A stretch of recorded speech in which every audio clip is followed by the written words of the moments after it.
ची गाथा ती आहे गाथा क्रमांक 118 आणि या 118 गाथामध्ये साहजिकच आहे की पहिल्या गाथेच्या अगदी विरुद्ध कृती आपण इथे करण्याची शिकवण बुद्ध आम्हाला देतात आणि ही शिकवण म्हणजे जे पुण्यकर्म जर पुण्यकर्म करायचे असेल तर ते वारंवार करीत राहावे. पुण्यकर्माचा छंदच लावून घ्यावा, कारण पुण्यकर्माचा संचय हेच सुखाचे मूळ मूळ कारण आहे. अशा प्रकारचा हा जो मराठीमध्ये त्याचा अर्थ आहे. हा सांगितलेल्या बुद्धांनी या गाथेचा सार आहे.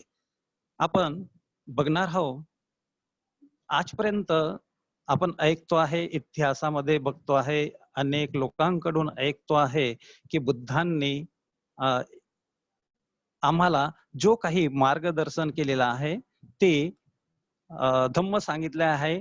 तो कथा कहाणीच्या माध्यमाने, प्रतीकाच्या माध्यमाने आणि प्रतीकाच्या माध्यमाने आणि प्रतिमाच्या माध्यमाने आणि काही ठिकाणी तर बुद्धांनी शांत राहून सुद्धा धम्मदेशना दिलेली आहे. अशा प्रकारचे अनेक प्रकारे बुद्धांनी धम्मदेशना आमच्यापर्यंत धम्म आमच्यापर्यंत पोहोचण्याची कर्म केलेले आहेत. जेव्हापासून बुद्धत्व प्राप्त झाले तेव्हापासून तर जीवनाच्या शेवटपर्यंत. अशाच प्रकारे हे जे आज आपण गाथा बघत आहोत ते सुद्धा एक कहाणीच्या रूपाने त्यांनी सांगितलेले आहे आणि ही कहाणी जेव्हा बुद्ध श्रावस्ती येथील जेतवनामध्ये होते, तिथे वास्तव्य करीत होते, तेथील एका लाज देवतेला उद्देशून ही कहाणी सांगितलेली आहे. तर ही कहाणी अशा प्रकारे आहे. महाकाश्यप हे पिपली गुहेमध्ये 7 दिवस सतत ध्यान करीत बसलेले होते. 7 दिवस त्यांनी आपली ध्यान साधना सोडली नाही आणि जेव्हा 7व्या दिवशी ध्यान साधना त्यांची संपली तेव्हा मात्र ते उठलेत आणि आपल्या भिक्षाटनाला बाहेर जात होते. भिक्षापात्र घेऊन जेव्हा बाहेर भिक्षाटनाला जात असताना वाटेमध्येच एका शेत राखण करणाऱ्या स्त्रीने त्यांना दान देण्याची भावना तिच्या मनामध्ये निर्माण झाली आणि तिने तिच्याजवळ असलेल्या लाह्या महाकाश्यपाला देण्याचं ठरविलं. ती पुढे गेली आणि महाकाश्यपाला विनंती करून आपण दान देण्यासाठी तिने विनंती केली. त्यांनी आनंदाने स्वीकारलेत आणि जेव्हा आनंदाने स्वीकारल्याच्या नंतर या लेडीजचे हृदय असे कंपन झाले. तिला हृदय कंपन होऊन भरभरून आनंद, हृदयातून आनंद भरून वाहू लागला आणि तिने म्हणजे एक सत्याची चांगली झलक अनुभव केलेली आहे. आणि मी सुद्धा एक या म्हणजे सत्यामध्ये एका दानामध्ये भागीदारी झाली. अशा प्रकारचा तिला एक म्हणजे चांगला आनंद निर्माण झाला आणि ह्याच आनंदामध्ये दान घेतल्यामुळे महाकश्यपाने तिला उपासिके तुझ्या सत्याचा अनुभव हो, सिलवान होस आणि स्त्री पुरुषाने कोणीही दान देण्यास पात्र असते. तू सुद्धा या दान दिल्यामुळे तुझी इच्छा सुद्धा चांगली पुरी हो, असं म्हणून त्यांनी दान ग्रहण केलेलं आहे. महाकाश्यपाने दान ग्रहण केल्याच्या नंतर ते तिथून पुढे न जाता सरळ आपल्या गुहेमध्ये वापस आले आणि ती स्त्री आपल्या शेतामध्ये वापस गेली. जेव्हा ती स्त्री आपल्या शेतामध्ये वापस गेल्यानंतर तिथे ती कार्य करू लागली. कार्य करीत असताच तिला एका विषारी सापाने चावा घेतला आणि विषारी सापाने चावा घेतल्यामुळे तिचा तिथेच मृत्यू झाला. परंतु ज्यावेळेस तिचा मृत्यू झाला त्यावेळेस तिच्या मनामध्ये मी आज दान केलं आहे, एका चांगल्या महाभिक्षूला महाकाश्यपांना दान दिलेलं आहे, असा तिच्या मनामध्ये फार आनंद होता. तिच्या हृदय आनंदाने भरून होते आणि त्याच आनंदाच्या भरामध्येच मृत्यूच्या समयी तिच्या चेहऱ्यावर कोणत्याही प्रकारचं भय नव्हतं. एक आनंदाची लहर होती आणि तशामध्येच तिचा मृत्यू झाल्यामुळे तिला तावतिष्य या भवनामध्ये देवकन्या म्हणून तिचा जन्म झाला. तिच्या तावतिष्य या देवकन्या म्हणून जन्म झाल्याच्या नंतर नंतर तिला वाटलं की एवढ्या मोठा मला कसं काय स्थळ मिळाला, एवढ्या ठिकाणामध्ये माझ्या कसा काय जन्म झाला. तर तिला मग याची चौकशी केल्यानंतर कळलं आहे की तिने जे महाकाश्यपांना दान दिलं होतं ते महाकाश्यपांना म्हणजे दिलेलं दान अगदी महापुण्य तिचं घडलं आहे. जरी छोटस ते पुण्य होतं तिचं तरी ते महापुण्य घडलेलं होतं, कारण की 7 दिवसाच्या उपवासानंतर महाकाश्यपांना तो दान दिलेलं होतं. त्यावेळेस तिने ठरवलं की जर मी एकाच वेळेस एवढं दान केलेलं आहे आणि मला एवढी चांगले स्थळ प्राप्त झालेलं आहे, एक देवकन्या म्हणून मी निर्माण झालेली आहे, तर मी अशा महापुरुषांची नियमित सेवा केली पाहिजे. हा तिच्या मनामध्ये भाव निर्माण झाल्यामुळे ती नेहमी महाकाश्यपाच्या गुहेमध्ये जात होते. महाकाश्यप जेव्हा जेव्हा भिक्षाटनाला जात होते तेव्हा तेव्हा ती त्यांच्या मागेच त्यांच्या गुहेमध्ये जात होती आणि तिथली साफसफाई करीत होती, तिथे पिण्याचे पाणी भरून ठेवत होती आणि असे नेहमी तिथे ती दान देवकन्या करू लागली. सातत्याने जेव्हा रोज रोज त्यांच्या गुहेची साफसफाई आणि तिथे नवीन नवीन पाणी भरलेलं बघून महाकाश्यपांना वाटलं की इथे कोण येतात आणि कोण माझी एवढी सेवा करीत आहेत. म्हणून त्यांनी चौकशी केली तर त्यांना ते वाटलं की ते देवकन्याने नेहमी सकाळी येत आहे त्यांच्या मागे आणि त्यांच्या गुहेची साफसफाई करत आहे, ते पाणी भरून ठेवत आहे. तर त्यांनी त्या देवकन्येला एक दिवस बघितलं आणि तिला सांगितलं की आज पासून तू इथे काम करण्याकरता यायचे नाही. माझे काम मीच करेन. तू इथे येऊन आपला वेळ गमावू नको, इथे वेळ देऊ नको. तिने वारंवार विनंती केली की तुमच्यामुळे तुम्हाला दिलेल्या दानामुळे माझ्या देवकन्यामध्ये म्हणून माझा जन्म झालेला आहे, देवलोकामध्ये माझा जन्म झालेला आहे आणि अधिक मला एक संधी मिळालेली आहे पुण्यकर्म करण्याची, तर ती मला करू द्या. वारंवार मला हे पुण्यकर्म करू द्या असे ती वारंवार त्यांना विनंती करू लागली. परंतु मात्र महाकाश्यपाने तिला त्या त्यांची सेवा करण्यापासून ते कर्म करण्यापासून रोखण्यासाठी प्रयत्न केलेत.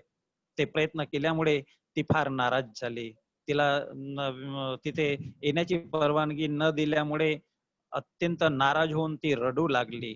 जेव्हा ती रडू लागली तिची परवानगी त्यांनी धुडकावली आणि ती नाराज झालेल्या बघून बुद्ध त्याच वेळेस आपल्या गुहेमध्ये श्रावस्तीतील जेतवनामध्ये आपल्या गुहेमध्ये बुद्ध ध्यान करीत बसले होते आणि त्यांना ध्यानामधून ह्या गोष्टी दिसल्यात की ती देवकन्या महाकाश्यपाने रोखल्यामुळे नाराज झालेली आहे आणि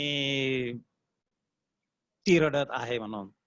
बुद्ध तिथून तिचे दर्शन घेण्याकरता तिच्या जवळ गेलेत आणि तिला सरळ सांगितलं, पुत्रे, माझा पुत्र जरी तुला रोखत असेल,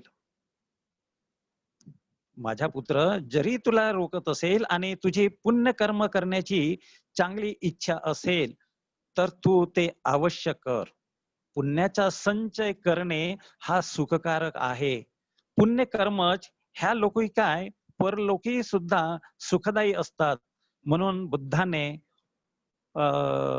तिला वारंवार हे कर्म करण्याची म्हणजे करण्याचे कुशल कर्म करण्याचे सांगितलेलं आहे तिथे. आणि त्यावेळेस हे कर्म हे सांगताना ही गाथा उच्चारली आहे बुद्धांनी. बुद्ध म्हणतात त्या कन्येला, पुयच्च पुरुषो कै कैरा कायराथेनं पुनम पुनंग तम्ही छंद कैराथ सुखो पुयस्स पुचय्यो. अर्थात याचा काव्यानुवाद आहे, पुण्यकर्म जर करायचे तर वारंवार करा तैसे छंद दयाचा लावून घ्या, पुण्य संचय सुखदायी असे. भावार्थ आहे, जर पुण्यकर्म करायचे असेल तर ते वारंवार करीत राहावे. पुण्यकर्माचा छंदच लावून घ्यावा, कारण पुण्यकर्माचा संचय हेच सुखाचे मूळ कारण आहे.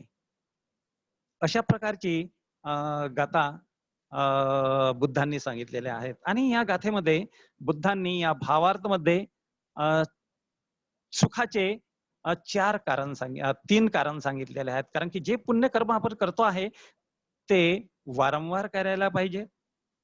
पुण्यकर्माचा छंदच आपल्याला लावायला पाहिजे आणि पुण्यकर्माचा संचय करून ठेवायला पाहिजे. खरंच बंधू भगिनींनो, संचय करणे म्हणजे हे आपल्यासाठी अत्यंत महत्वाचे आहे. कारण की आपण बघत असतो की जसं आपल्याला तहान लागल्यावर विहीर खोदत नाही आपण, तर आपण अगोदरच आपल्याला तहान लागणार आहे हे गृहीत धरून आपण अगोदर पाण्याची व्यवस्था करून ठेवतो आहे. आणि त्याचप्रमाणे जर शरीराची आपण एवढी काळजी घेतो आहे, अगोदरच विहीर खोदतो, पाण्याची व्यवस्था करून ठेवतो, मला तहान लागणार आहे ह्या कारणाने, तर आपण पुण्यकर्म सुद्धा असेच करून ठेवायला पाहिजेत, की भविष्यात मला पुण्यकर्म करण्याची म्हणजे पुण्य माझे कर्म हे मला मदतगार ठरतील आणि मदतगार ठरू शकतात. त्यातूनच पुण्यकर्माच्या द्वारेच मी सुखी जीवन जगू शकेन. अशा प्रकारचं आपण उद्देश ठेवून कुशल कर्म, पुण्यकर्म एक करून ठेवणं महत्वपूर्ण आहे. कारण की आपण असंही बघू शकतो की एखादा शेतकरी आपल्या शेतात भरघोस पीक येण्याकरता वर्षभर दाना मला शेतातील खाण्याकरता मिळावं या दृष्टिकोनातून काय करत असतो तो? आपल्या शेताची मशागत करीत असतो आणि शेतामध्ये धान्य घालतो आणि त्या धान्याच्या सोबतच येणारा तण क्षणोक्षणी काढत असतो. जेव्हा येणारा तण, येणारा कचरा आहे हा क्षणोक्षणी काढतो, तेव्हाच त्याला भरघोस पीक होत असते आणि भरघोस पीक झाल्याच्या नंतर तो व्यक्ती ते साठवून ठेवतो कोठारामध्ये आणि वर्षभर आनंदाने, सुखाने आपली अडचणी भागवत असतो, आपलं पोट भरीत असतो आणि परिवाराचा सुद्धा पोट भरीत असतो. बंधू भगिनींनो, आम्हाला सुद्धा जे चांगले कर्म आहे, पुण्यकर्म आहे, कुशल कर्म आहे, तर ते सुद्धा आम्ही चांगल्या प्रकारे अधिकाधिक म्हणजे जमवून ठेवलं पाहिजे. कारण की हे एक प्रकारची पुण्यकर्म हे एक प्रकारची जीवन पॉलिसी आहे. हिला म्हणता येईल ते जीवन असेपर्यंतही आहे आणि जीवनाच्या नंतर सुद्धा आहे. बुद्धांनी इथे या देवकन्येला सांगितलेले आहे की ही याही जीवनामध्ये कामात येतात, ते कामामध्ये येत असते आणि त्या व्यक्ती देवकन्येला मार्गदर्शन केलेलं आहे आणि त्या बुद्धांचे शब्द हे आम्हाला सुद्धा लागू पडतात आहेत आणि ते आम्हाला जर लागू पडतात तर त्या शब्दांचं आम्ही, त्या कर्मांचं आम्ही वारंवार संचय केलं पाहिजे, त्यांना जमा करून ठेवण्याचं कार्य केलं पाहिजे. कारण की जेव्हा जेव्हा आपण पुण्यकर्म करतो आहे तर ते पुण्यकर्म थोडे जरी जमा झाले तरी पण आपल्या कामी पडतात. हे आताच टीव्ही वरती आपण बघितले आहे, बुद्धा सिरियल चालू होती, त्यामध्ये अंगुलीमाल जेव्हा भिक्षाटनाला गेले होते आणि भिक्षाटनावरून भिक्षाटन करून वापस येत असताना त्यांना रस्त्यामध्ये एक गर्भवती स्त्री मिळाली आणि ती दुःखामध्ये होती. तिला दुःखातून सावरण्याकरता तिच्या साथीदाराने त्यांना मदत मागितली आणि ती मदत मी काय करू शकतो, मी तर आताच अंगुलीमाल आहे आणि मी आताच संघामध्ये जॉईन झालेलो आहे, तर मला काही सुचत नाही, म्हणून ते बुद्धाकडे धावत धावत गेले आणि बुद्धांना तिथे विचारतात की बुद्ध, तुम्ही लवकर चला, अशी अशी एक स्त्री आहे, तिला फार वेदना होत आहेत, तर तुम्ही तिथे चालून तिला मदत करा. त्यावेळेस बुद्ध अंगुलीमालाला सांगतात, अंगुलीमाल म्हणतात, तू जा, लवकर जा त्या स्त्रीच्या जवळ आणि तिला म्हण, तिच्या पुढे बोल, की मी जे आजपर्यंत पुण्यकर्म केलेले आहे, त्या पुण्यकर्मानं तुझे दुःख दूर हो आणि तुझं चांगलं हो. असं तिचे पुढे बोल, म्हणजे तिचे दुःख दूर होईल. तर त्यावेळेस अंगुलीमाल बुद्धाला म्हणतात, बुद्ध, मी काय आताच इथे दीक्षा घेतलेली आहे, माझ्याकडे कुठले पूर्ण कर्म आहेत?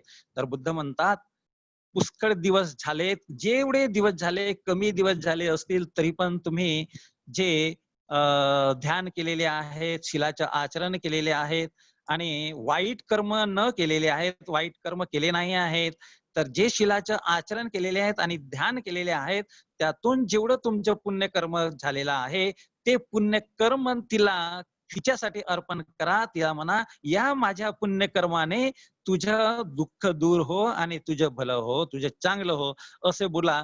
तर ते धावत धावत गेले आणि तसेच बोललेत आणि त्यावेळेस त्या स्त्रीचे दुःख दूर झालेत. म्हणजे इथे आम्हाला असंही लक्षात येतं, की आम्ही आमच्याच पुण्यकर्मांना आवाहन केलं, त्यांना विनंती केली, की हे माझ्या पुण्यकर्मांनो मला मदत करा, किंवा हे माझ्या पुण्यकर्मांनो मला इतरांना, माझ्या आवडत्या लोकांना, माझ्या नावडत्या लोकांना, जे काही असतील माझ्या समोर दुःखी, त्यांना मदत करा. तर ते आपले पुण्यकर्म, आपण केलेले पुण्यकर्म त्यांना मदतगार ठरतात आणि त्यांच्या जीवनातील दुःख दूर करतात, किंवा आपल्याही जीवनातील दुःख दूर करतात. अशा प्रकारचं इथे आम्हाला बुद्ध सांगतात. तर आणि या कारणानेच आम्हाला जे पुण्यकर्म आहे, कुशल कर्म आहे, चांगले कर्म आहेत, हे करणं अत्यंत महत्वाचे आहे, असं लक्षात येतं. तर एक प्रश्न पण पडतो मग इथे, की मग हे पुण्यकर्म म्हणजे काय? ते कोणते? त्यांचा संचय कसा करावा? असे अनेक प्रश्न आपल्या मनामध्ये निर्माण होत असतात. तर खरंच आहे, की होय, पुण्यकर्म म्हणजे काय? तर पुण्यकर्म म्हणजे जे सर्वसाधारण मानवापासून तर प्रबुद्ध मानव यातील अंतर कमी करण्यासाठी जे गुणधर्म उपयोगी पडतात, ते गुणधर्म म्हणजे कुशल कर्म आहेत, पुण्यकर्म आहेत. आपण बौद्ध धर्मामध्ये पुण्यकर्म म्हणतो. अगोदर आपण किंवा बाहेर जगातील लोक त्यांनाच पुण्यकर्म म्हणतात, आपण कुशल कर्म म्हणतो. मी आणि इतर मानव, दुसऱ्या दृष्टिकोनातून जरी बघितलं, तर मी आणि इतर मानव, इतर सत्व किंवा इतर जीव यांना जोडण्यास जे जे गुणधर्म महत्वपूर्ण पडतात, जे सहाय्य होतात, ते गुणधर्म म्हणजेच कुशल कर्म आहेत, पुण्यकर्म आहेत. बुद्ध सांगतात आम्हाला, 51 मनोअवस्थामध्ये, 51 मानसिक अवस्थामध्ये केवळ 11 कुशल गुणधर्म आहेत म्हणतात. म्हणजे 40 अकुशल गुणधर्म आहेत आणि हे 11 कुशल धर्म आहेत. हेच आम्हाला 11 कुशल धर्म एक चांगला व्यक्ती बनण्यास आणि त्या 40 अकुशल गुणावर मात करण्यास कारणीभूत होतात, असं आम्हाला सांगतात. आणि त्यामुळेच की आम्हाला ह्या कुशल गुणधर्मांना आपल्यामध्ये आत्मसात करण्याकरता, एक सर्वसाधारण मानवापासून प्रबुद्ध मानव बनण्याकरता आणि इतर सत्वांना आपल्या सारखीच मदत करण्याच्या दृष्टिकोनातून कोणते गुणधर्म अत्यंत महत्वाचे आहेत, हे सुद्धा बुद्धांनी सांगितलेले आहेत. आणि हे बुद्धांनी सांगितलेले आहेत, अत्यंत कोणते म्हणजे अत्यंत मोलाचे गुणधर्म काही सांगितलेले आहेत. त्यातील आपण 5-6 गुणधर्म बघणार आहोत, जे गाथा क्रमांक 331, 332 आणि 333 मध्ये बुद्धांनी सांगितलेलं आहे. ते म्हणतात बुद्ध, यामधून आम्ही जे कोणते अत्यंत महत्वाचे आहेत गुणधर्म आमच्यासाठी, की जे केलं, अनेक कुशल गुणधर्मापैकी तर त्या गुणधर्मांचा आमच्यामध्ये आम्ही संचय करू शकतो, जास्तीत जास्त संचय करू शकतो आणि आपली जीवन यात्रा ही चांगली बनवू शकतो, प्रबुद्ध मानव बनण्याची करू शकतो. तर ते आहेत प्रथम गुणधर्म आहे तो प्रसंगी. बुद्ध म्हणतात प्रसंगी मित्राच्या कामात उपयोगी पडणे, मित्राला साथ देणे हे सुखकर आहे, हे पुण्यकर्म आहे. दुसरा गुणधर्म सांगताना म्हणतात बुद्ध, संसारामध्ये माता पित्यांची सेवा करणे सुखकर आहे, हे पुण्यकर्म आहे.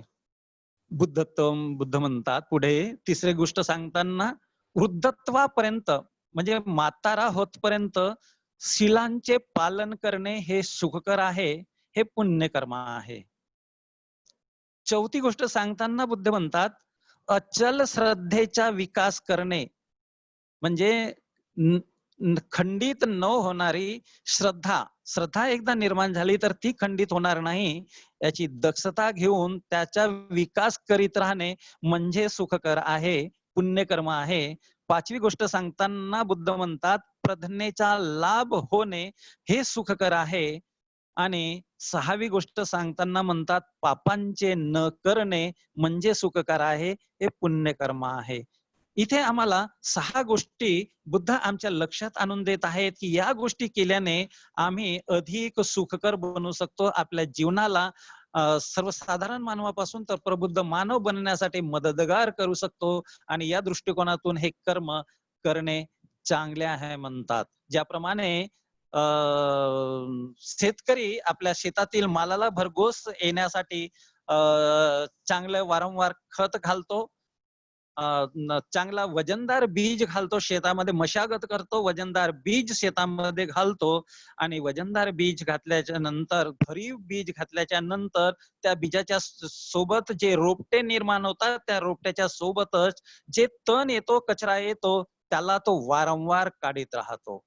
त्याचप्रमाणे आमच्या मनामध्ये सुद्धा अनेक प्रकारचे आम्हाला जे 11 कुशल गुणधर्म बुद्धाने सांगितलेले आहेत, त्या कुशल गुणधर्माच्या विकासाच्या सोबतच काही अकुशल गुण सुद्धा, अकुशल गुण म्हणजे ते तण रूपी, कचरा रूपी वारंवार निर्माण होत राहतात. तर त्यांना सुद्धा आपण जर काढत राहिलो तर एक आपण सुद्धा चांगले व्यक्ती बनू शकतो. उदाहरणाच्या दृष्टिकोनातून असं म्हणतात, जर बुद्धाने इथे पहिल्यांदा श्रद्धेच्या सुद्धा गोष्ट आणलेली आहे आणि 11 कुशल गुणधर्म म्हणतो आपण, त्यातीलही बघतो आहे तर श्रद्धा ही पहिली आहे. जर आम्हाला श्रद्धेचा विकास करायचा असेल तर आम्हाला अंधश्रद्धा ही आमच्यातील नष्ट करावी लागेल, कमी करावी लागेल. जर आम्हाला दानाच्या आम्ही संपर्कात असतो, आम्हाला दान करायचं असेल, दान देत असो आम्ही, तर आमच्यातील आम्हाला लोभाला कमी करावा लागेल, लोभ कमी होत असतो. आमच्यामध्ये मैत्रीचा आणि करुणेचा विकास करायचा असेल, करीत राहिलो तर आमच्यातील द्वेष हा तण कमी होतो, द्वेष हा दुर्गुण कमी होत असतो. आम्ही जर प्रज्ञेचा विकास करू लागलो, प्रज्ञा विकसित करू लागलो, तर आमच्यातील अज्ञान हे नष्ट होत असते, अज्ञान कमी होत असते. आमच्यामधील वीर्य, उत्साह जर आम्ही वाढविण्याचा प्रयत्न केला तर खरोखरच आपल्यातील आळस हा दूर असतो. आम्ही शांती संतुष्टीसाठी जर प्रयत्न करीत असलो तर आमच्यामधली जे बेचैनी आहे, जो आमच्यातील हावरेपणा आहे, आमच्यातील आसक्ती आहे, हे गुणधर्म कमी होत असतात. आम्ही आमच्यामध्ये सहनशीलता आणि ग्रहणशीलता वाढविण्याचा प्रयत्न केला तर बंधू भगिनींनो, आमच्यातील अहंकार हा नष्ट होत असतो, कमी होत असतो आणि पूर्णपणे नष्ट सुद्धा होऊ शकतो. आम्ही सुख, शांती, समाधानी आणि स्थिरता प्राप्त करण्याचा प्रयत्न करीत असू तर आमच्यातील ईर्ष्या कमी होते, प्रतिस्पर्धा कमी होत असते, आमच्यातील विचलितपणा सुद्धा कमी होत असतो आणि आमच्यामध्ये स्पष्टता आणायची असेल तर जर आम्ही आमच्यामध्ये, आमच्या बुद्धीमध्ये स्पष्टता आणण्याचा प्रयत्न करीत असलो, करीत गेलो तर आमच्यामध्ये जी असलेली कुसंगाची भावना आहे ती कमी होत राहते.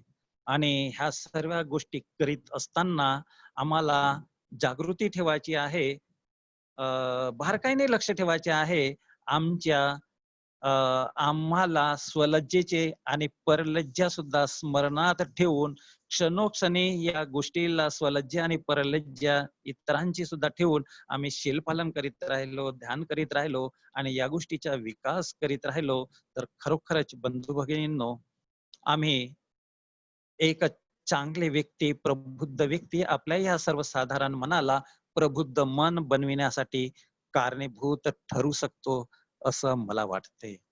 आणि यासाठी आम्ही केलं पाहिजे. कारण की नाही तर असंही म्हणता येईल, की आपण थोड्याशा इथे बुद्ध आम्हाला एका ठिकाणी सांगतात, थोड्याशा सुखासाठी आम्हाला जास्त सुखासाठी आम्हाला थोड्याशा सुखाचा त्याग करणं अत्यंत गरजेचं पण आहे. आम्ही थोड्याशा सुखासाठी म्हणजे जास्त सुखाकडे बघतच नाही. आता क्षणिक मला सुख मिळत आहे. त्या क्षणिक सुखामध्येच आपण वाहून जात असतो आणि त्या क्षणिक सुखामध्येच आनंद मानून रममाण होत असतो. ते म्हणतात ना, माणसाला जर चमड्याची बिमारी झाली, तर ती आपण खाजवतच राहतो. कारण की खाजविण्यामधून आपल्याला सुख मिळते. जेवढी खाजविली, तेवढीच ती बिमारी वाढत जाते. याकडे आपलं लक्ष कमी पडतो आणि तिला पूर्णपणे बसण्याचा प्रयत्न करीत नाही. हे जे दुर्गुण आपल्यामध्ये आहेत, लोभ, द्वेष, अज्ञान वगैरे जे मी आता अनेक गुणधर्म सांगितले आहेत, ह्या ज्या 9 गुणधर्म सांगितले आहेत, त्यातीलही सुद्धा हे गुणधर्म असेच आहेत. जर यांना परिपूर्ण नष्ट करण्याच्या, यांच्यातून थोड्याशा सुख जरी मिळत असलं, तरी पण त्यांना त्यागण्याच्या आणि परिपूर्ण सुख मिळण्याच्या दृष्टिकोनाकडे आपण बघितलं, त्याचा प्रयत्न केला, तर नक्कीच आम्ही एक चांगले व्यक्ती बनू शकतो आणि आपल्या या पुण्यकर्मांना अधिक सखोलतेमध्ये नेऊ शकतो, अधिक जास्त प्रमाणात वाढवू शकतो. तर आपण आज बघणार आहोत, की जे बुद्धांनी 6 गुणधर्म सांगितलेले आहेत. ज्या 6 गुणधर्मांना कसं आम्ही अधिक वाढवू शकतो, काय केलं पाहिजे त्या वाढविण्यासाठी, आपल्याला कुठे संधी मिळतो, तर आणि का केलं पाहिजे या गुणधर्मांना चा विकास, या गोष्टीकडे थोडक्यामध्ये थोड्या सखोलतेच्या मी आपल्याला सांगण्याचा प्रयत्न करीत आहे. तर यातील पहिलीच गोष्ट सांगितली आहे बुद्धांनी. काय म्हणतात बुद्ध? प्रसंगी मित्राच्या कामात उपयोगी पडणे, मित्राला साथ देणे हे सुखकर आहे. बंधू भगिनींनो, होय, मित्रांना साथ देणे हे सुखकर आहे. कारण की आपल्याकडे आपले काही मित्र असतात, अनेक असतात, दुःखामध्ये असतात आणि त्यांना ज्यावेळेस अ, गरज असते, त्यावेळेस त्यांना मदत करणे कुणीही करत नाही म्हणून आपणही मदत करीत नाही, परंतु आपण मदत केली पाहिजे. जर आपण मदत केली पाहिजे, तर त्या मित्रावर आलेला तो दुःखाचा प्रसंग आहे, तो निघून जाऊ शकतो आणि तो सुद्धा आपल्यासारखाच आनंदी, सुखी, समाधानी आणि एक चांगला गुणवान व्यक्ती बनू शकतो. आणि म्हणून आपण मित्राला मदत केली पाहिजे. परंतु ही संधी वारंवार मिळत नाही, वारंवार येत नाही. म्हणून इथे बुद्धांनी प्रसंगी हा नाव घातलेला. एखाद्या प्रसंगामध्ये एखाद्याच वेळेस एखादा प्रसंग येतो आपल्याला मित्राला मदत करण्याची. मी अशाच 2 मित्रांची कहाणी तुम्हाला इथे सांगू इच्छितो. 2 मित्र होते, एक ए नावाचा आणि एक डी नावाचा. जेव्हा ए नावाचा मित्र होता, त्या डी नावाच्या मित्राच्या, तर तो ए नावाचा जो मित्र होता, हा वडील नसलेला गरीब घरचा मुलगा होता आणि डी नावाचा होता, हा थोडासा खात्यापित्या घरचा मुलगा होता, चांगल्या घरचा मुलगा होता. ए नावाचा जो मुलगा आहे, हा गरीब असल्यामुळे नेहमी त्याच्या घरी रात्रीच्या वेळेस त्याला खाण्याची अडचण मिळत नव्हता. कधी-कधी आठवड्यातील 2-2, 3-3 दिवस त्याला उपाशी राहावं लागत होतं. त्यावेळेस मात्र तो डी नावाचा व्यक्ती आहे, तो त्याची जास्त भोजनाची तरी व्यवस्था करू नव्हता शकत, परंतु त्याचं समाधान होईल एवढी त्याची जेवणाची व्यवस्था करीत होता. एवढंच नाही तर पुढे चालून त्या डी नावाच्या मित्राने ए नावाच्या मित्राला अनेक प्रकारे मदत केली आहे. अनेक प्रकारे त्याला शिक्षणात मदत केली आहे. त्याला म्हणजे शाळेची फी भरण्याकरता, कॉलेजची फी भरण्याकरता मदत केलेली आहे. त्याला परीक्षेची फी भरण्याकरता मदत केलेली आहे. त्याला म्हणजे मेसचे पैसे भरण्याकरता मदत केलेली आहे. असा करीत असतो आणि त्यातून तो काही काही कधी कधी तर त्याला आपल्या घरी सुद्धा ठेवत गेलेला आहे. परंतु मात्र आणि अशा प्रकारे करीत असताना तो ए नावाचा जो मुलगा असतो तो चांगला पास होतो, इंजिनियर बनतो आणि नोकरी करायला लागतो. तेव्हापर्यंत नोकरी करायला लागतो तेव्हापर्यंत त्याला त्या डी नावाच्या मित्राने केलेल्या मदतीची आठवण असते. आणि जेव्हा त्या डी नावाच्या मित्राला गरज पडते तर त्यावेळेस तो मित्र म्हणतो ए नावाच्या मित्रा, तू माझ्याकडे कधी आलास तर मी तुला मात्र कधीही मदत करेन. आणि या डी नावाच्या मित्राला जेव्हा गरज पडतो तेव्हा एक दिवस त्या ए नावाच्या मित्राच्या घरी जातो आणि त्याला म्हणतो की मला आता 5,000 रुपयाची मदतीची गरज आहे, मला तुझी मदत पाहिजे. तर तो ए नावाचा मित्र ठीक आहे म्हणतो, तू घरी थांब, मी पैशाच्या जुगाड करण्याकरता बाहेर जातो. जो पैशाचा जुगाड करण्याकरता बाहेर जातो तर तो रात्रभर येत नाही. दुसऱ्या दिवशी 10 वाजेपर्यंत येत नाही. हा डी नावाचा मित्र आहे तो वाट बघत राहतो, रडतो आणि रडत रडत मग घरी येतो. त्याला तो मदत करीत नाही. घरी आल्याच्या नंतर रडत असताना सुद्धा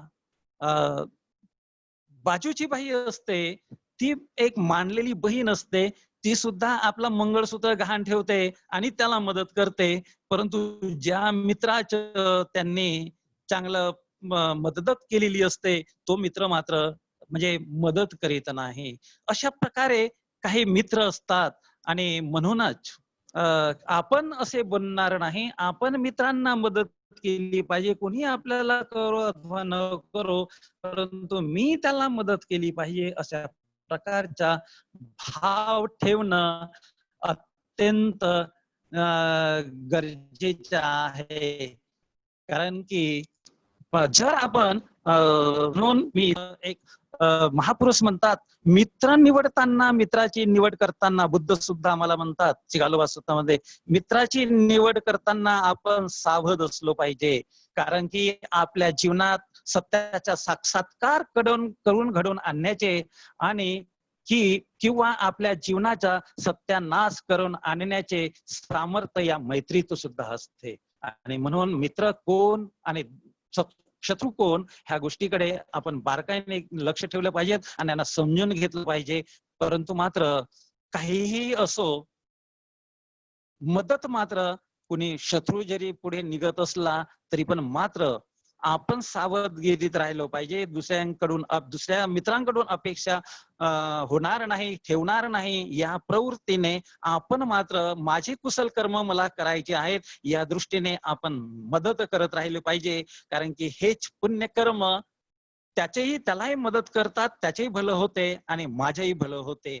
हा प्रवृत्ती ठेवून आपण आपले कर्म सावधगिरी बाळगायची, परंतु मात्र मदत कर्म करण्याचे सोडणार नाही याची आपण जागृती ठेवली पाहिजे आणि त्याप्रमाणे जागृतीपूर्वक आपण कर्म केले पाहिजेत.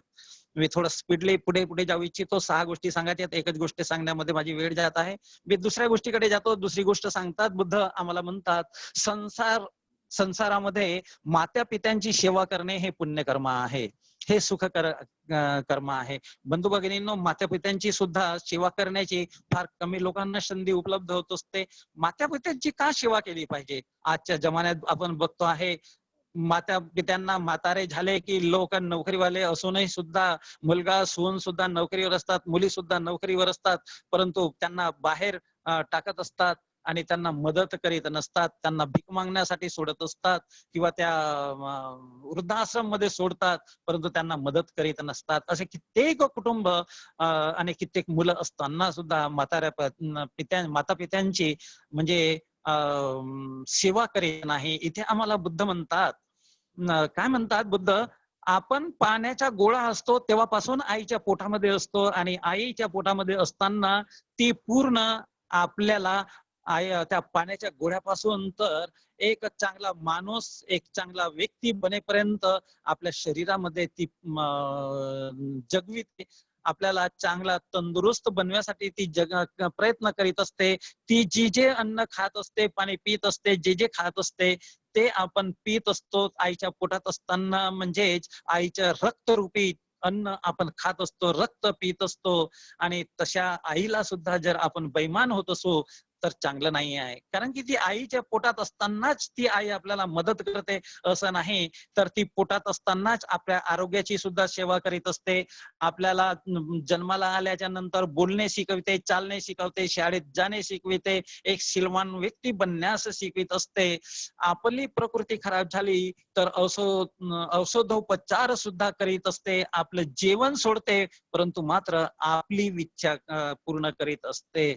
एवढंच नाही बंधू भगिनींनो, सुंदरशी मुलगी किंवा मुलगा सुंदरसा शोधून आपलं लग्न लावून देत असते. आपल्याला एक चांगलं जीवन जगता येईल, स्वावलंबी जीवन जगता येईल इथपर्यंत ते कृती करीत असतात.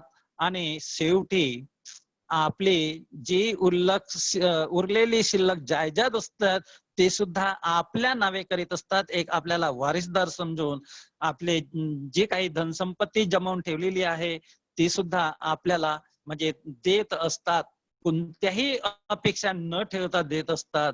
आणि अशा माता पित्यांची जर आम्ही सेवा केली नाही तर खूप मोठे आपण पाप कर्म करीत असतो. आणि अशा प्रकारचे पाप कर्म आपल्यातून होऊ नये, घडू नये. जर ही आपल्याला संधी मिळाली आपल्या आई पित्यांची सेवा करण्याची तर नक्कीच आपण सेवा केली पाहिजे. त्यांनी मला या जीवनात माझ्यासाठी काही केलं नसेल, परंतु मी आज जे आहो, जो आज तंदुरुस्त आहो, चांगला शिलाचरणी आहो, जो काही शिक्षण घेतलेलं आहे ते आई वडिलांची पुण्य आहे. त्यांनी मला दुनिया दाखविलेली आहे, तर त्यांनी दुनिया मला दाखविल्याबद्दल मी त्यांचे एक पुण्य त्यांनी केलेल्या माझ्यासाठी पुण्यकर्माची परतफेड केलं पाहिजे. या उद्देशाने आपण आई वडिलांची सेवा केली पाहिजे. इथे मी एवढं सांगू इच्छितो. पुढे बुद्ध म्हणतात, वृद्धत्वापर्यंत शील पालन करणे हे पुण्यकर्म आहे, सुखकर कर्म आहे. म्हणजे वृद्धत्वापर्यंत जेव्हापासून आपल्याला संधी उपलब्ध झालेली आहे शील पालन करण्याची, म्हणजे आपल्याला जेव्हा कळलेलं आहे की हे शील माझ्यासाठी, आम्ही जेव्हापासून 5 शील असो मग 10 शील असो, की जे आम्ही शील घेत आहो ते शील आम्ही पालन केलं पाहिजे.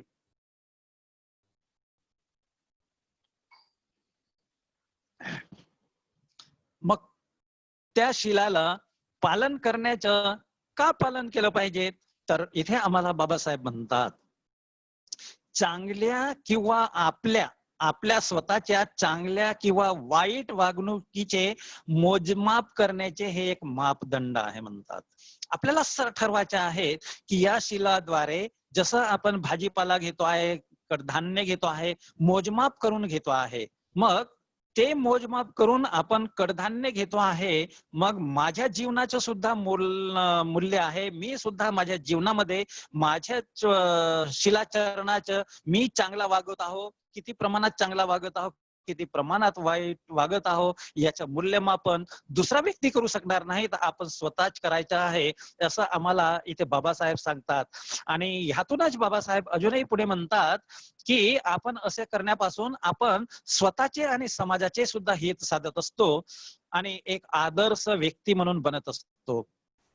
आपण इतरांसाठी सुद्धा आदर्श व्यक्ती बनत असतो आणि एक स्वतःला तो आत्मविश्वास निर्माण होत असतो की होय, मी शील पालन करीत आहो, जेवढं मला जमत आहे तेवढं शील पालन करीत आहो. आणि जीवनामध्ये जेवढे जास्त जमत आहे, जेवढे जास्त करण्याची आपल्याला संधी मिळते आहे, जेव्हापर्यंत आपले इंद्रिय काम करीत आहेत, हातपाय जेव्हापर्यंत चालत आहेत, तेव्हापर्यंत आपण धम्म शिकण्या करता गेलो पाहिजे, शिबिर करण्याकरता गेलो पाहिजे. डोळ्याला जेव्हापर्यंत दिसते तेव्हापर्यंत आपण वाचन केलं पाहिजे. कानाला जेव्हापर्यंत ऐकायला येतो आपल्याला तेव्हापर्यंत आपण धम्म ऐकलो पाहिजे. जेव्हापर्यंत आपल्याला बोलता येतो तेव्हापर्यंत एक दुसऱ्यांसोबत संवाद साधून आपण एक दुसऱ्यांना मैत्री एक दुसऱ्यामध्ये निर्माण केलेली पाहिजे. आणि आपण एक दुसऱ्यातून या आपल्या घरामधीलही असो आणि समाजामधीलही असो, आपल्यापासून अनेकाचे हित कसे साधेल, एक दुसऱ्यांचा कसा विकास होईल, अशा प्रकारचा आपण इथे म्हणजे आपल्या जीवनाला ही संधी उपलब्ध करून दिली पाहिजे. आपण या संधीचा फायदा घेतला पाहिजे. एवढंच नाही तर एक यासोबतच आपण बुद्ध म्हणतात की प्रत्येक माणसाने ध्यान सुद्धा केलं पाहिजे. कारण की जर आपण ध्यान केलं तर आपण एक आपल्यामध्ये कोणते कुशल गुण आहेत, कोणते अकुशल गुण आहेत, हे आपण चांगल्या शांत मनाने आपल्या मनाला अधिक सखोलते बारकाईने पाहू शकतो. आपल्या या चंचल मनाला, बाह्य जगात उडणाऱ्या मनाला, बाह्य जगात बंदराप्रमाणे फिरणाऱ्या मनाला आपण शांत करू शकतो आणि एक चांगले व्यक्ती बनण्यासाठी प्रयत्नशील राहू शकतो. ते म्हणतात ना बंधू भगिनींनो, खरंच आपण शाळेमध्ये शिकत असतो, शाळेमध्ये गणित सोडविताना जर हातचा एक धरायला विसरलो तर ते शाळेचे गणित सर्व चुकत होते. कोणतेही असो, आपण आता भाजीपाला घ्यायला गेलो तिथे काही घेतलं बाजारामध्ये दुकानामधून सब्जी भाजी आणि तिथे सुद्धा ते टोटल करताना जरी हातचा एक धरायला विसरलो तर ते गणित चुकते. त्याचप्रमाणे आपण जीवनाचे आपल्या गणित सोडवित असताना सुद्धा शिलाचरणाला विसरलो तर आपले संपूर्ण जीवनाचे गणित चुकत असते आणि आपल्या जीवनाचे गणित चुकू नये ह्यासाठी आपण आपली काळजी घेत राहणे अत्यंत मोलाचे आहे. आपण शिलाचरणी बनलो पाहिजे हे करणे गरजेचे आहे. परंतु बंधू भगिनींनो, खरंच आपण असेही म्हणतो की क्षणोक्षणी आपल्याला शिलाचरण करण्याची आठवणच नसते. आपण मोजक्या प्रमाणात शील पालन करीत असतो. वर्षावास आला, आता वर्षावास चालू आहे तर वर्षावासामध्ये आपण शील पालन करीत असतो 3 महिने. वर्षावासाचे 3 महिने आहेत, 3 महिन्यामध्ये आपण शील पालन करत असतो. अष्टशील धारण करीत असतो. पौर्णिमा आली की 1 दिवसाच्या आपण अष्टशील धारण करतो. 3 महिने अष्टशील धारण करतो. एक टाइम जेवण करत असतो आणि कडाक्याने म्हणजे ह्या शील पालन करतो. म्हणून आपण गर्वाने सुद्धा खूप सांगत असतो की मी फार चांगल्या प्रमाणात अष्टशील पालन करीत आहेत आणि अष्टशील पालन करून मी एक चांगली व्यक्ती बनत आहोत अशा प्रकारच्या आपण इतरांना सुद्धा सांगत असतो. परंतु बंधू भगिनींनो, मला इथे एक गोष्ट आपल्याला लक्षात आणून द्यायची आहे. आपण या शरीराची काळजी घेताना आठवड्यातील जर 1 दिवसच आपण जेवण केलं, वर्षातून जर 3च महिने आपण जेवण केलं तर आपण आपल्या शरीराला तंदुरुस्त ठेवू शकत नाही. शरीराला एक चांगलं बनवून ठेवू शकत नाही. शरीर बिमार होऊन जाईल. जर आम्ही शरीराची एवढी काळजी करतो किंवा एकच दिवस आम्ही आठवड्यातील 1 दिवस किंवा महिन्यातील 1 दिवस चांगलं तरण पुरण खाल्लो, खूप चांगला पाहुणचार बनवून खाल्ले आणि जेवण केलं आणि 8वे दिवस जेवण केलं नाही तरी पण आपण आपल्या शरीराची आपली हालत चांगली बनवून ठेवू शकत नाही. आपण तंदुरुस्त राहू शकत नाही. जर आपण आपल्या शरीराची हालत चांगली ठेवू शकत नाही, यासाठी नियमित भोजनाची, नियमित व्यायामाची आपल्याला गरज असते.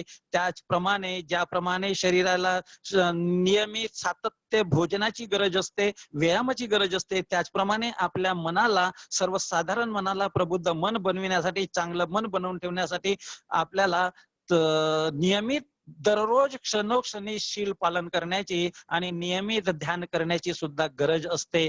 तरच आपण आपल्या मनाला सातत्याने हे एक कार्य करू शकतो. नाहीतर मग मात्र आपण अंधश्रद्धेमध्ये कितीही अष्टशिलाचं पालन केलं, 3च महिने आपण पालन केलं आणि नंतर 3 महिने झाले, वर्षावास संपला की दारूच्या दुकानामध्ये आणि मटणाच्या दुकानामध्ये जाऊन लाईन लावतो आणि सकाळी सकाळीच आणतो. जसे काही आपले दात म्हणजे वाटच बघत असतात खाण्याची, आपली जीभ वाट बघत असते त्याची चव घेण्याची, आणि हे अशा प्रकारचे काम करणे म्हणजे कर्मकांड आहेत असं मी समजतो. आणि ह्या कर्मकांडातून किंवा ह्या अकुशल कार्यातून आपण बाहेर पडलो पाहिजेत. जर आपण बाहेर पडलो तरच आपण एक चांगले व्यक्ती बनू शकतो आणि एक स्वतःला मी बुद्ध व्यक्ती आहे, मी बाबासाहेबांचा अनुयायी आहे, मी बुद्धांचा अनुयायी आहे असं आपण आदराने म्हणू शकतो, आदराने इतरांना सांगू शकतो. पुढे चालून आम्हाला बुद्ध चौथी गोष्ट सांगताना म्हणतात, श्रद्धेचा विकास करणे हे सुखकर आहे, श्रद्धेचा विकास करणे हे पुण्यकर्म आहे. खरंच बंधू भगिनींनो, बाबासाहेब बुद्ध आम्हाला जेव्हा सांगताना केवळ सांगतच नाही तर बुद्ध म्हणतात, पदान सुत्तामध्ये सुद्धा बुद्ध म्हणतात की माझ्या श्रद्धा आहे, प्रज्ञा आहे वीर्य सुद्धा आहे. यांच्याच विद्यमाने मी माझ्या मध्ये जे माझ्यावर मार आहेत, जे मला मारांच्या म्हणजे वर्षाव होत प्राप्त करू शकलो माझ्या श्रद्धेमुळे. आणि हे म्हणून बुद्धामध्ये सुद्धा श्रद्धा होती. बाबासाहेब बुद्धाने त्यांच्या धम्मामध्ये बाबासाहेबांनी सुद्धा इथे बुद्धांनी 5 पंचधर्मेंद्रिय सांगितलेले होते पदांसुत्तामध्ये. मी एवढ्या सखोलतेमध्ये तो विषय नसल्यामुळे सांगू शकत नाही, परंतु बुद्धामध्ये सुद्धा श्रद्धा होती आणि त्या श्रद्धाचा विकास आम्हाला करायचं सांगितलं तर त्यांनी सुद्धा बुद्धत्वापूर्वीच त्यांच्यामध्ये श्रद्धा होती, त्या श्रद्धेचा विकास केला आहे हे त्यांनी सांगितलेलं आहे. ते सांगण्याचा मी प्रयत्न करीत होतो. बाबासाहेब आम्हाला म्हणतात की बुद्धाने त्यांच्या धम्मामध्ये श्रद्धा हे धन आहे म्हणतात. आणि श्रद्धा धनाला जर आम्ही पैशाच्या धनाला दागिन्याच्या धनाला जसं साठवून ठेवतो, त्यांचा विकास करीत असतो, विस्तार करीत असतो, त्याप्रमाणे श्रद्धेच्या धनाचा सुद्धा आम्ही विकास केला पाहिजे, त्याला साठवून ठेवलं पाहिजे. आणि साठवून ठेवण्यासाठी आम्हाला इथे आम्हाला बुद्ध सांगत आहेत.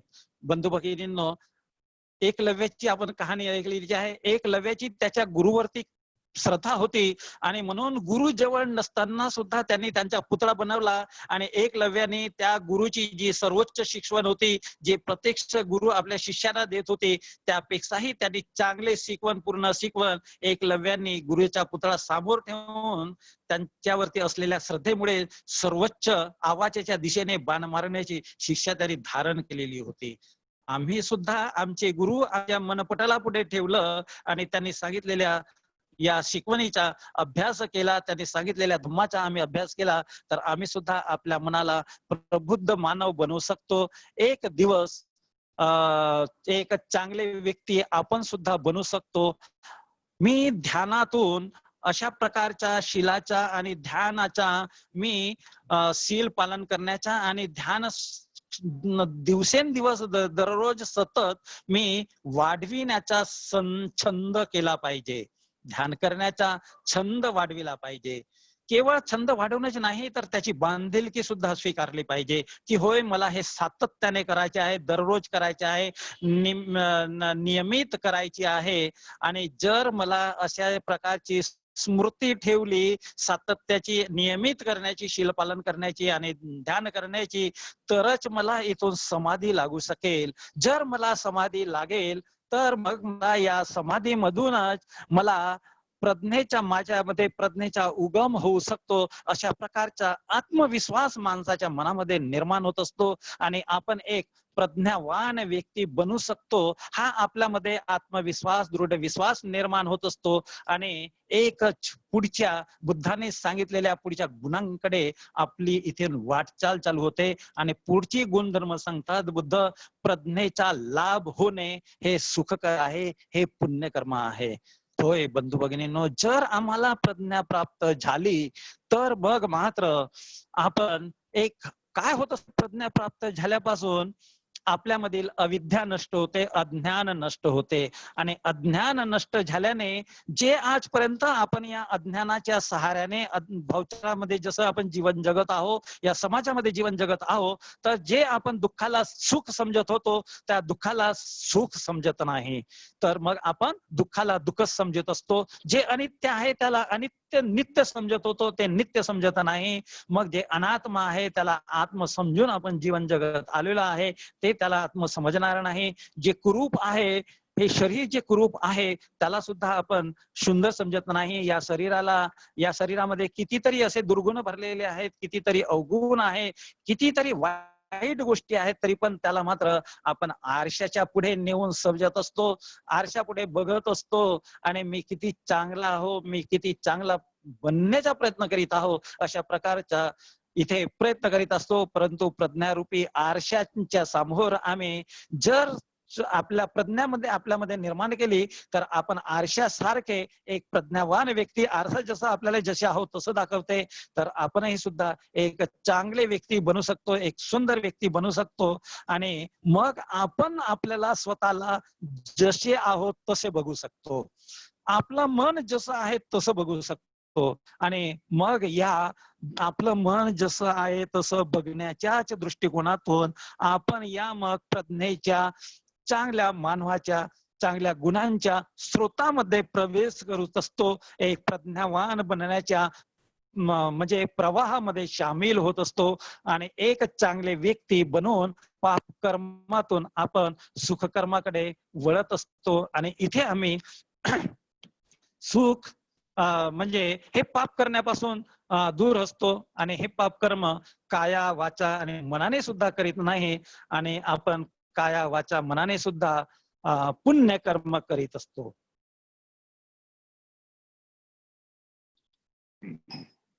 आणि हे पुण्य कर्मच आपल्याला शेवटपर्यंत साथ देतात. परंतु कधी कधी आपण संसारामध्ये असतो, घरामध्ये असतो आणि आपल्याला सगळं माहित असताना सुद्धा कधी कधी घरच्या जिम्मेदारीमुळे सुद्धा आपण पाप कर्म करायला लागतो. आणि ते आपल्या हातून पाप कर्म होऊ नये, जे कुशल कर्म आहेत, कमी आहेत, अकराच आहेत, कमीत कमी आहेत, त्या कुशल कर्मांचाच आम्ही आपल्यामध्ये विकास केला तर अनेक अकुशल गुणधर्म आहेत. जसे बाबासाहेबांनी बुद्धाने त्यांच्या धम्मामध्ये सांगितलेल्या पैकी भरपूर आहे. बाबासाहेबांनी तर 74 अकुशल गुणधर्म सांगितले आहेत. मी आता तुम्हाला तेवढे त्यांचे नाव सुद्धा वाचून सांगू शकत नाही वेळेच्या अभावामुळे. परंतु मात्र बाबासाहेबांनी आणि बुद्धांनी जे 40 अकुशल गुणधर्म सांगितले आहेत, 51 पैकी 11 कुशल गुणधर्म सांगितले आहेत. म्हणजे 40 अकुशल गुणधर्म आहेत, त्या 40 वरती हे 11 कुशल गुणधर्म मात करू शकतात. आम्ही सुद्धा त्या 11 कुशल गुणधर्मांचा विकास करू शकतो. केलं तर हे आमच्या जीवनासाठी चांगले महत्वाचे ठरतात. आणि हे आताच नाही तर भविष्यात सुद्धा, मृत्यूनंतरही सुद्धा आम्हाला साथ देऊ शकतात. म्हणजे ज्याप्रमाणे जीवन पॉलिसी असते, आपण एलआयसीची पॉलिसी घेतो, ती म्हणते जीवन असेपर्यंत आणि जीवनाच्या नंतर सुद्धा त्याचप्रमाणे हे कुशल गुणधर्मच आपल्या मृत्यूच्या नंतर सुद्धा आपल्या सोबत येत असतात आणि आपल्याला पुढच्या मृत्यूच्या नंतरचा आपला मार्ग आहे तो सुखकर करीत असतात. किंवा मृत्यूपर्यंतचा जो आपला जीवन आहे तो सुखकर करीत असतात. परंतु मात्र संसारामध्ये आपण जीवन जगत असतो, घरामध्ये जीवन जगत असतो, तर आपण घरातील आपल्या मुलाबाळांच्या, पत्नीच्या, पतीच्या करिता आपण काही कळत न कळत अकुशल गुणधर्म सुद्धा करीत असतो. आणि ते अकुशल गुणधर्म आपल्या हातून होत असताना झाले तर त्या अकुशल गुणधर्माचा जो करतो त्यालाच त्याचे पापकर्म भोगावे लागतात आणि ते पापकर्मातून त्याची सुटका नाही. बुद्ध सांगतात, मागच्या गाथेमध्ये तुम्ही बघितले आणि भविष्यात आपण पुढच्या गाथेमध्ये सुद्धा आपण बघणार आहोत की आपण कुठेही गेलो, कुठेही आकाशामध्ये जाऊन बसलो, समुद्राच्या मध्यभागात जाऊन बसलो, समुद्राच्या तळाशी जाऊन बसलो, कोणत्या उच्च शिखरावर जरी जाऊन बसलो, तरी पण आपण पापकर्म केलं, क्षुल्लक का होईना जरी पापकर्म केलं तरी पण त्याचे फळ मात्र आपल्याला नक्कीच भोगावे लागतात आणि त्यातून आपली सुटका नाही. म्हणून ते आपल्या हातून पापकर्म होऊ नये. परंतु पापकर्म आपण कशा प्रकारे घडत असतात संसारात राहत असताना याची एक थोडीशी कहाणी सांगतो आणि आजच्या माझ्या प्रवचन संपवतो. बंधू भगिनींनो, छोटीशी कहाणी सांगतो. असे जीवन जगताना एक शिकारी असतो, तो शिकार करीत असतो, दररोज शिकार करण्याकरता जात असतो, दररोज शिकार घेऊन येत असतो घरी. त्या शिकारातील काही माल, काही शिकार तो आपल्या घरी ठेवत असतो आणि बाकीच्या विकून त्याच्यामधून दुसरा भाजीपाला काही म्हणजे साधन सामग्री घरचे लोक घेत असतात आणि चांगलं सुखाने त्याचे जीवन जगत असतात. आणि त्यामुळे फार घरचे लोक खुश असतात, आनंद असतात. तो दररोज शिकारीला जातो, शिकार आणतो, त्यातील काही खाण्याकरता त्यांना मिळतं, काही विकून त्याचे पैसे कमावतात, पैसा धनसंपत्ती सुद्धा जमवतात आणि ते विकून म्हणजे काही अजून लागणाऱ्या वस्तू सुद्धा घेत असतात आणि त्यामुळे खूप खुश असतात त्याच्यावरती. हा एक दिवस असाच जातो, झाडावर बसून तीर चालविण्याच्या निशाण्यामध्ये असतो. पुढे तलाव असतो, तलावामध्ये पाणी पिण्याकरता एक हरणाचा पिल्ल येतो, तो बाण मारतो आणि बाण मारल्याच्या नंतर तो हरणाचा पिल्ल तळपत असतो. त्याची तळप बघून त्याची आई हरीण धावत येतो. हरीण धावत येऊन फार रडतो. ती ती फार रडतो. तिच्या डोळ्यातून अश्रू इतके पडतात की ते थांबण्याच्या नावच घेत नाही. आणि त्यामुळे ते हरणाची रडताना हा शिकारी त्या हरणाकडे बघतो आणि याला खूप पाप होते. याला वाटते मी खूप मोठे पाप कर्म केलं, तिच्या पोराला मारून मी खूप एक माझ्या जीवनातील खूप मोठं पाप कर्म केलं म्हणून याला सुद्धा दुःख होते. आणि हा मग इथे ठरवतो की मी आजपासून अशा प्रकारचे पाप कर्म करणार नाही, मी शिकार करणार नाही आणि खाली हाताने जातो. घरच्या लोकांना सांगतो. घरचे लोक म्हणतात त्याला, अरे हे काय, असं तर होतच राहते. प्राण्यांची हत्या करणे काही पाप कर्म नाही आहेत. हे थोडेसे पाप कर्म जरी करत असला तरी पण मग आपण कसे पोट भरणार. त्यामुळे तू करीत राहा आणि आणत राहा.